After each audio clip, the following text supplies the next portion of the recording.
एक दुईजना अडियन्सहरूले चाहिँ त्यस्तो गर्नु हुँदैन थियो भन्नुभयो होइन अनि कतिजनाले चाहिँ बिचारा भन्नुभयो माया लाग्यो लास्टमा भन्नुभयो यस्तो सबै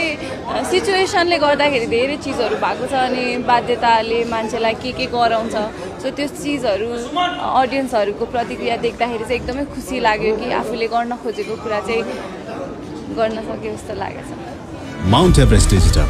pure Nepali art and music. चलचित्र हेर्दै गर्दा साँच्चै तपाईँहरू तिनैजनालाई एउटै मात्रै प्रश्न सोध्छु, आँसु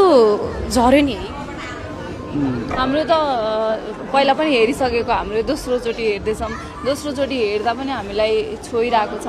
हामी यसरी भक्कानिएर रोइरहेको छौँ